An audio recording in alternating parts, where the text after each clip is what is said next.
Silence dans la salle. Le tribunal du football est réuni pour juger une rencontre qui, sur le papier, promettait un combat, mais qui, dans les faits, s'est transformée en démonstration de force, en leçon de football collectif. Un avertissement très clair adressé à Madrid. Accusé principal, le FC Barcelone.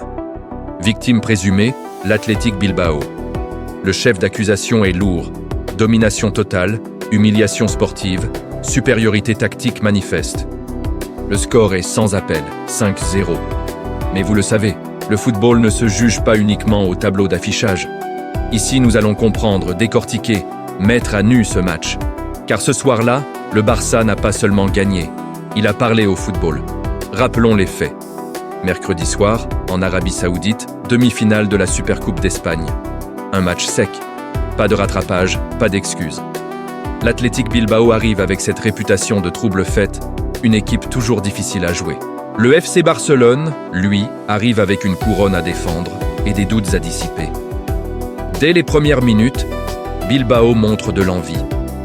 Pressing haut, des corners, des centres, des duels. On se dit que ça va être un match compliqué. Mais très vite, quelque chose bascule. Pas un événement spectaculaire, pas une faute grave, pas un carton rouge. Juste la réalité du niveau qui s'impose. C'est notre premier axe d'analyse. Le contrôle invisible. Beaucoup ont parlé du bon début de Bilbao. Oui, Bilbao a bien commencé, a mis de la pression, a eu une ou deux situations. Mais attention, pression n'est pas domination.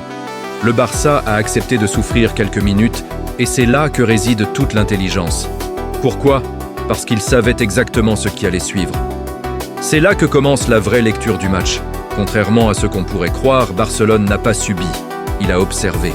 Le plan de Hansi Flick était clair. Un bloc pas trop haut, une défense compacte, pas de panique dans la relance et une recherche immédiate des ailes dès la récupération du ballon.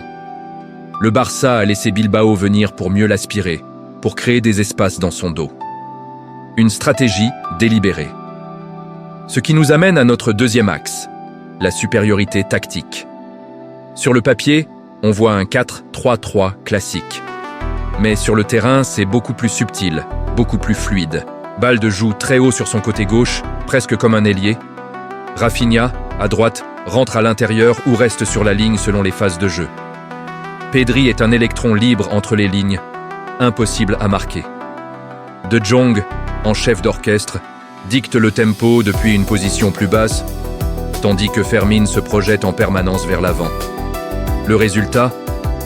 Les joueurs de Bilbao ne savaient plus qui suivre, qui marquer. Ils étaient perdus. Bilbao voulait fermer l'axe, ce qui est logique, contre le Barça. Erreur fatale. Car le Barça a écarté le jeu, encore et encore. Rafinha aimantait deux défenseurs sur son côté, ce qui libérait Balde pour déborder. S'ensuivaient des centres en retrait, parfait pour la deuxième ligne qui arrivait lancée. C'est du football de laboratoire, c'est une partition répétée à l'entraînement et exécutée à la perfection.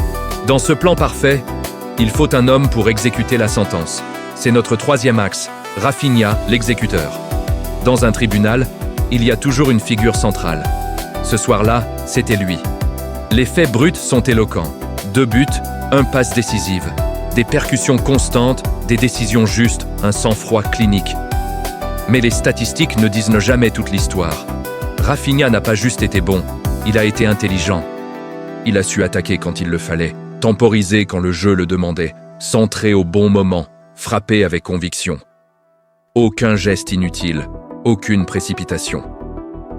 On a vu un joueur en pleine maturité, qui comprend parfaitement son rôle dans le collectif. Mais l'attaque ne serait rien sans le cœur du jeu. 4e axe. On a d'abord Pedri, le cerveau. Oui, il a manqué une occasion face au but, on l'a tous vu. Mais Pedri a gagné le match ailleurs. Dans son orientation du jeu, sa lecture des appels, son contrôle du tempo, sa gestion des temps faibles, il a joué au-dessus du match, il voyait tout avant tout le monde. Et à ses côtés, De Jong, le métronome. Frenkie De Jong, c'est ce joueur que tu ne remarques pas forcément pendant le match, jusqu'à ce qu'il ne soit plus là et que tout s'écroule. Ses sorties de balles sont d'une propreté absolue, sa couverture défensive est vitale, et il est ce lien permanent entre la défense et l'attaque. Bilbao courait dans le vide, pendant que De Jong pensait le jeu. On parle beaucoup de l'attaque, mais ce 5-0 commence derrière. C'est notre 5e axe, la défense du Barça. Cubarsí a encore une fois été d'un calme, d'une maturité déconcertante pour son âge. À ses côtés, Eric Garcia a été sobre, efficace, sans fioritures. Koundé, à droite, a fait un match très sérieux, et Balde, bien que très offensif, est resté discipliné défensivement. Bilbao a tenté, Bilbao a frappé, mais Bilbao n'a jamais réellement senti qu'il pouvait marquer. Et ça, psychologiquement, ça tue un adversaire. Quand vous sentez que vous ne pouvez même pas espérer réduire le score, le match est déjà terminé dans vos têtes. Le tribunal se doit d'être juste, et c'est notre 6e axe, les erreurs de Bilbao. L'Athletic n'a pas été ridicule dans l'intention, mais l'équipe a été naïve. Les erreurs majeures sont claires. Un pressing beaucoup trop haut, sans une couverture suffisante derrière, ce qui a exposé la défense aux transitions rapides du Barça.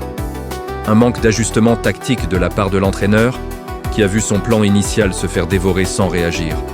Et enfin, une incapacité totale à ralentir le jeu, à casser le rythme du Barça. Bilbao a joué avec le cœur, le Barça a joué avec la tête. Et maintenant, mesdames et messieurs, les circonstances aggravantes, les faits qui font vraiment mal et qui donnent toute la dimension à cette victoire. Regardez le banc du Barça ce soir-là. Lamine Yamal était sur le banc, Lewandowski était sur le banc, Rashford était sur le banc. Et à cela s'ajoutent les absences de Gavi et Christensen. Et pourtant, le score est de 5-0. Cela ne signifie qu'une seule chose, et c'est peut-être la plus importante. Ce Barça ne dépend plus d'un seul homme, ni même de 2 ou 3. Il y a une force collective qui se dégage, un système dans lequel les joueurs sont interchangeables sans que la performance globale ne s'effondre. C'est la marque des très grandes équipes. Cette démonstration nous oblige à nous projeter sur la finale. Contre le Real Madrid, ce serait un match de chaos, d'individualité, de transition ultra rapide. Le Barça devrait absolument rester compact, ne pas s'exposer inutilement et continuer à jouer en équipe. Contre l'Atlético Madrid, ce serait un autre type de guerre. Un bloc bas, un combat mental, des provocations, un match probablement fermé. Le Barça devrait alors se montrer patient, chirurgical dans ses passes, et ne surtout pas tomber dans la frustration. Le verdict final du tribunal est donc prononcé. Le FC Barcelone est déclaré coupable de supériorité collective, coupable de maîtrise tactique et coupable de maturité mentale. La peine est simple. Il est condamné à être le favori en finale. Quant à l'Athletic Bilbao, il est déclaré coupable d'innocence tactique et de naïveté stratégique. Acquitté sur l'intention, mais condamné sur l'exécution. En mot de clôture, ce match n'était pas un accident.